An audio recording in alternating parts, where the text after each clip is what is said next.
wow, you guys have really outdone yourselves this time. The stuff you sent over about this Bhavishya Malika. The Bhavishya Malika. Yeah, it's Bhavishya Malika thing. It's wild. Yeah. This YouTube transcript someone sent in. It's basically like a prophecy, right? Like laying out all these predictions for what's going to happen in the next few years, Sure. globally. Right, it is. The source you sent is this video from the Speaking Tree channel. And it's an interview with Kashinath Mishra, who sort of walks us through the Bhavishya Malika. Like, he's the one explaining it all. Yeah, and the Bhavishya Malika itself, it's like attributed to this guy Achyutananda. Right. And he supposedly wrote it down hundreds of years ago. That's right, hundreds of years. Like way back when, in Oriya. Yeah. So, okay. We've got a lot to unpack here. Like, what are the big predictions in this thing? What's the timeline it's laying out? And honestly, what are the ideas behind it? Like, what's the worldview or philosophy that's driving all this? You know, our listeners, they want to get to the heart of the matter quickly, but thoroughly. So we're going to break it all down in a way that makes sense, right? Absolutely. I think what we're going to do is really get into what this ancient text is saying. Yeah. As interpreted by Kashinath Mishra, of course. Right. Without necessarily, getting too caught up in proving or disproving it. Right. So let's jump right in. One of the biggest things that jumps out from this transcript is this idea of a shift to a Satya Yuga, which is basically a golden age. Right. A good golden age. And it's supposed to start around 2032, but before we get to that golden age, there's supposed to be a lot of upheaval. Yeah, a lot of upheaval. A lot of upheaval. So, okay, that's interesting because a lot of the predictions you hear these days, they focus on 2025 as being like the big oh no year. Right. Like the catastrophe year. Right. Yeah. But the Bhavishya Malika, at least as it's explained in this transcript, it's saying something different about 2025. Yeah, it's really interesting how it contrasts with a lot of the other things you hear about 2025, because a lot of those predictions are saying it's going to be the end, like the big apocalypse. Yeah. But the Bhavishya Malika is saying it's actually the start of something. Yeah, unpack that a little bit, because like I said, 2025 keeps coming up. It does. And it's usually tied to some kind of major destructive event. Right. Yeah, so this is where it gets interesting, because what Mishra is explaining is that, according to the Bhavishya Malika 2025, is when the establishment of Dharma really gets going. Dharma. Yeah, and the spread of Sanatan Dharma globally. So, okay, hold on, Dharma. We can think of that as like righteousness, right? Right, righteousness, cosmic order. Yeah. Kind of like the right way of things. Okay, and Sanatan Dharma, is that essentially Hinduism? It's often associated with Hinduism. Yeah. But it's broader than that. It's like the eternal order, the eternal way. Got it. So instead of total destruction in 2025, it's more like a turning point. Exactly. It's like a gateway, as the transcript says. A gateway. Yeah, for this global shift. Yeah. And there's even this quote from Achyutananda in Oriya. Oh, wow. That Mishra translates. And it talks about the arrival of Kalki. Kalki. Right. Around 5,000 years after a specific point in time. And according to Mishra's interpretation, that lines up with 2025. Okay, so there's a timeline element to this as well, and there's some astrology involved too, right? Yeah, definitely. The transcript talks about Saturn entering Pisces. Saturn and Pisces, okay. So this is a big deal in the prophecy. The text specifically points to the transit of Saturn into Pisces, or Mian Rashi as it's called, in Vedic astrology. Got it. And this happens around March 29th or 30th in 2025. Okay. Now, in Vedic astrology, they believe that planetary movements have a big impact on things here on Earth. Right. And Saturn is usually associated with justice, discipline, and, major societal shifts. Okay. So when Saturn moves into Pisces, which is a water sign, it's seen as a really powerful time for change. Yeah. Like a time for Dharma to rise and for to decline. That's like sin, right? Or unrighteousness. So in this view, instead of 2025 being all doom and gloom, it's more like a spiritual and moral realignment. That's the core idea. Yeah. And the prediction is that people are going to be more drawn to religion. Okay. Like Hindu temples are going to see a lot more people coming in. And the people who have been doing bad things, engaged in, right, they're either going to stop or they're going to face the consequences. That's interesting. There's also this idea in the transcript about people realizing they were deceived, like they were tricked somehow. The word used is faga jebi.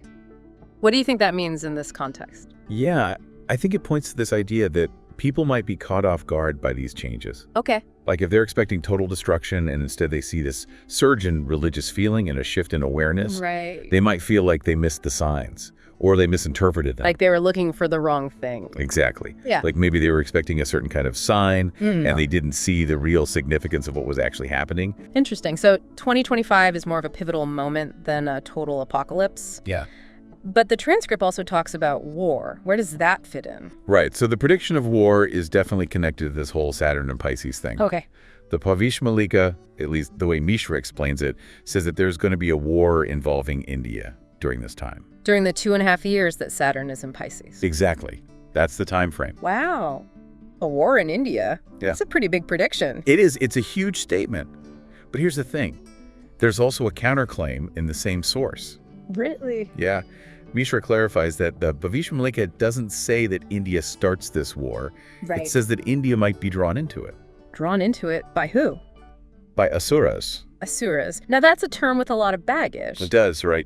How is it being used here? In this context, Asuras are basically anyone who's fighting against India and acting unjustly. So it's not so much a religious or mythological definition. Right. It's more about who's on the side of what they would consider wrong. Yeah, on the side of Noman unrighteousness. Unrighteousness, I see.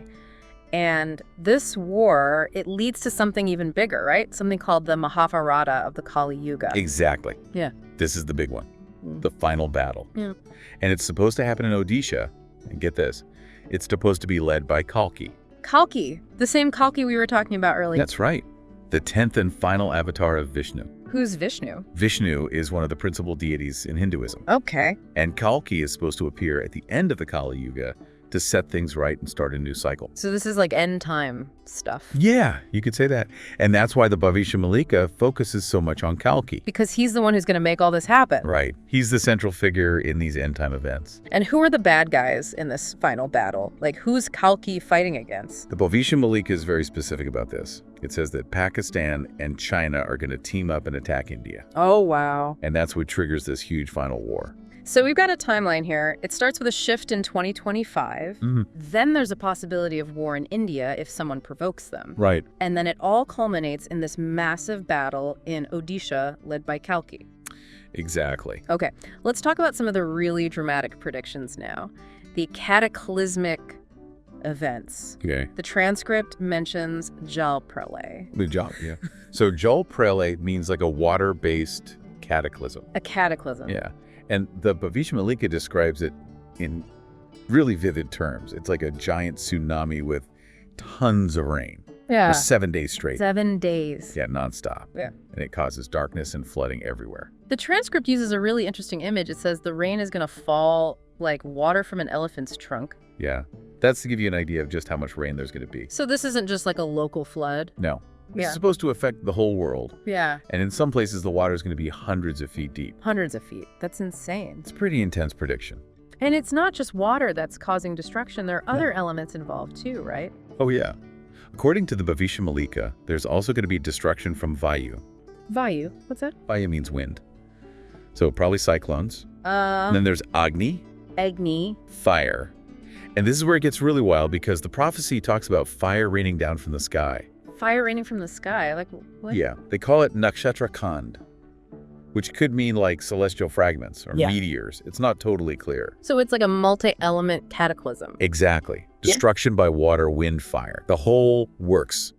And according to the transcript, it's Kalki who's behind all of this. Kalki's the one who makes it all happen. That's what the Bhavishya Malika says. He uses the power of the 5 elements. The 5 elements. Earth, water, fire, air, and ether. So he's not like fighting people directly. Not at first. Okay. At least according to this text. He uses the elements to cause these pralaya. Pralaya. Yeah, it means destructions. Okay. There's also this prediction about a huge sea surge Oh yeah, the big one. caused by celestial fragments hitting the ocean. That's right. The prophecy talks about these fragments falling into the ocean and causing this massive wave. How massive are we talking here? They estimate it at like 100,000 feet. 100,000 feet. That's almost 20 miles high. That's unbelievable. Yeah, it's hard to even imagine. And this surge is supposed to wipe out pretty much all of our technology. Everything. Satellites, everything. Like our whole technological infrastructure is just gone. So after all this chaos and destruction, we finally get to the Golden Age, the Satya Yuga, Right. which is supposed to start around 2032. Mm-hmm. What's it like? What does the Bhavishya Malika say about this Satya Yuga? It's pretty utopian, honestly. Yeah. It says that people are going to live for a really long time. How long? 1,009 years. 1,009 years. Yeah. And they're going to be totally free from disease. No disease at all. None. According to the Bhavishya Malika, it's all thanks to the power of God. So no more worrying about healthcare costs Nope. or retirement planning. No need for that. 1,009 years. That's amazing. And it gets even better. Right. Oh, yeah. It says that everything people want, food, clothing, whatever lifestyle you can imagine, it's all going to be readily available. No scarcity at all. No scarcity. Everything you could ever desire. Wow. And what about technology? I mean, after all that destruction, does technology come back? It does. But Yeah. it's way more advanced than anything we have now. The transcript says it's going to be infinity times more advanced. Infinity times. That's hard to even comprehend. I know, right? So it's like a perfect society. Everyone has what they need. There's no conflict. Everyone's healthy. And they live for over 1,000 years. That's the picture that Bhavishya Malika paints.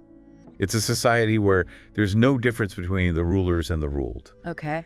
And everything is abundant and natural. Like no need for pesticides or fertilizers or anything like that. Exactly. It's all natural abundance. Wow. The transcript also mentions something called Icha Miritu. Mm-hmm. What's that? It means death at will. Death at will. Like you get to choose when you die. So you're not just living for 1,000 years. You're in control of when that 1,000 years ends. That's the idea. It's pretty profound when you think about it. It really is. Okay, let's talk about a more serious prediction now. The use of nuclear weapons. The transcript specifically mentions Parmanu Bomba. Right. So Parmanu Bomba means nuclear bombs. And the Bhavishya Malika says that other countries are going to threaten India with these weapons. That's what it says. Yeah. And Mishra is very clear that the text actually uses the word Parmanu. So it's not just being interpreted as some vague destructive force. No, it's specifically talking about nuclear weapons. And the prophecy says that these threats are going to come from foreign powers. Like Pakistan and China. Yeah, they're mentioned specifically. But there's also this idea of divine protection, right? Like God's going to step in and protect India. That's right. According to the Bhavishya Malika, God in the form of Kalki is going to intervene to protect India from these nuclear attacks. It's like India has a special divine shield. That's kind of the idea. And the transcript also mentions that the Bhavishya Malika actually names specific places in India that might be targeted. But they're not saying what those places are. No, they're not making that public, Mm-hmm. which makes sense. You wouldn't want to cause unnecessary panic. Right. That's understandable. It's interesting, though, that the Bhavishya Malika is that specific. Yeah, it goes into a lot of detail. Okay, let's shift gears a bit and talk about religion. The prophecy says there's going to be a big shift in the global religious landscape. That's right. Right. It predicts that Sanatan Dharma is going to become the only religion in the world. The only religion. Wow. That's a bold prediction. It is. Yeah. It makes you wonder why this particular religion is singled out. Yeah, like is it just because the text comes from that tradition? Maybe. Or maybe there's something about Sanatan Dharma that they see as being especially important in this new age. Like it's the answer to the problems of the Kaliyuga. Right. So why does the Bhavishya Malika say this is going to happen? The explanation in the transcript is that when people go through really tough times, Like the famines and the floods and the wars. exactly, when they're facing those kinds of hardships, they're going to turn to Sanatan Dharma for comfort and guidance. It's like Sanatan Dharma becomes a refuge. That's the idea. Yeah. And it's not just a passive shift either. What do you mean? The prophecy talks about people actively establishing Sanatan Dharma in different parts of the world. Okay. Like it specifically mentions America, England, Germany, and Russia. Those are some pretty major countries. They are. And it says that Kalki's devotees are going to take power in those countries and establish Sanatan Dharma there. Wow. So it's not just a change in belief, it's a change in government, too. Right. It's a total restructuring of the world, both religiously and politically. And the Bhavishya Malika also talks about a big chunk of Asia becoming part of India. Yeah, that's another big prediction. A lot of borders are going to be redrawn according to this prophecy. So for those who are going to be alive during these times, Mm-hmm. the Bhavishya Malika offers a way to survive all this. It talks about Udhar. Udhar, Yeah. which means deliverance or salvation. How do you achieve that? According to the transcript, it involves doing Trikalasanya. Trikalasandhya, what's that? It's a ritual prayer. that's done 3 times a day, at dawn, noon, and dusk. 3 times a day. That's pretty dedicated. It is, and there's more. You also have to recite the Bhagavat Puran regularly and chant the name of Madhava. Bhagavat Puran, that's a Hindu scripture, right? Yeah. And who's Madhava? Madhava is another name for Krishna or Kalki. So it's all about devotion to Kalki. You could say that. And if you do all these things, it'll protect you during the cataclysms. That's the claim. The Bhavishya Malika says that if you're truly devoted, you'll be protected even from the floods. There's even this image in the transcript about the sea parting for the devotees. Yeah, that's a powerful image. Like Moses parting the Red Sea. Exactly. It really highlights the power of faith in this whole prophecy. Okay, so we know that 2025 is supposed to be a turning point. Mm-hmm. But when do things really start to get intense? Well, according to the transcript, the big stuff, the really intense events, they're supposed to happen after 2028. After 2028. So there's like a buildup. Yeah, it seems like it. And the gathering of Kalki's devotees is important too, right? Yes. The prophecy emphasizes that Kalki's followers need to come together before the major events happen. Like they need to be prepared. Exactly. Okay, let's move on to another prediction. The melting of the Himalayas? Yeah, the Bhavishya Malika talks about that too. It says that the northern ice caps are going to melt. The northern ice caps, they call them Uttarmeru, right? Yeah, Uttarmeru. And this melting is going to cause flooding in the southern lands. It's interesting because you mentioned being worried about climate change before we started recording. I did. And these predictions about crazy weather and massive floods, they kind of echo some of those fears. They do. It's a different context, of course. But the themes are similar. Definitely. And once again, there's a condition for survival attached to this prediction, right? Yeah. The Bhavishya Malika says that the people who follow Dharma and live ethically, They'll be saved from the floods. that's right, they'll survive this jail prelay. Okay.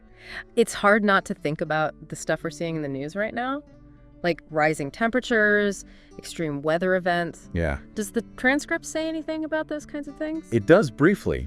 It mentions unusual weather patterns, Like what? like rain in the dry season Okay. and drought during the monsoon. And it says that this is going to lead to a massive famine. A famine. And it could last for 6 years. 6 years without enough food. That's terrifying. It's a grim prediction. And it even mentions the possibility of cannibalism. Cannibalism. Yeah, it's a pretty dark picture. It sounds like the Bhavishya Malika is really emphasizing the suffering that comes before the Satya Yuga. It is. It's like saying that things have to get really bad before they can get better. Okay. And the transcript also repeats the prediction about World War III happening in Odisha. That's right. It's very specific about that. Yeah. It says that the war is going to start and end in Odisha, Why Odisha? because that's where Kalki is supposed to appear. So it's all connected. If everything's... And this final battle, it's supposed to be over really quickly, right? Yeah. The Bhavishya Malika says that Kalki is going to use his divine discus, His chakra. right, to defeat the enemy. And the enemy in this case is a combined army of China, Pakistan, and Turkey. And they're saying it could all be over in an hour. That's what the prophecy says. Yeah. Or even faster. Maybe 10 minutes. 10 minutes. That's insane. It's a pretty dramatic ending to a massive war. And there are these two figures, Astama and Shalia. Mm-hmm. Who are they? They're supposed to be Kalki's companions. Like his sidekicks? Sort of. They're there with him during the final battle.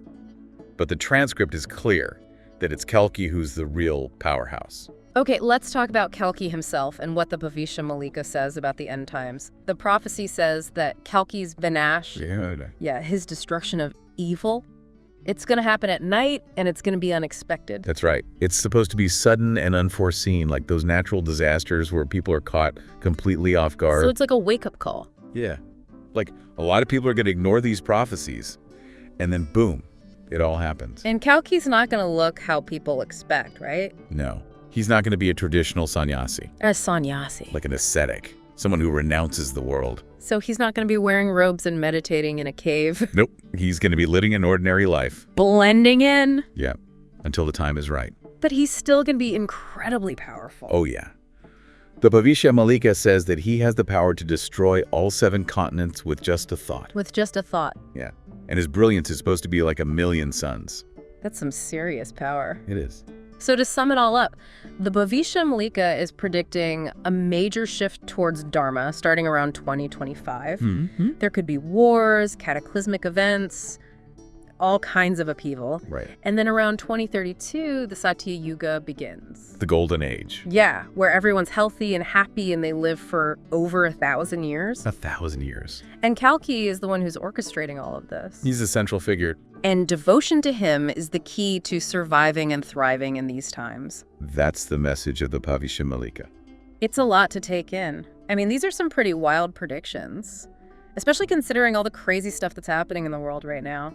It makes you think, doesn't it? It does. Like, are these prophecies just stories? Or are they glimpses into the future? It's a question everyone has to answer for themselves. Yeah. What do you think? Do these kinds of prophecies give us a different way to look at what might happen? Maybe they do. Maybe they offer a unique perspective. Or are they just a window into a particular belief system? That's a possibility too. It's fascinating either way. It is. It really gets you thinking. It does. For sure. Thanks for joining us for this deep dive. We'll see you next time. Until then.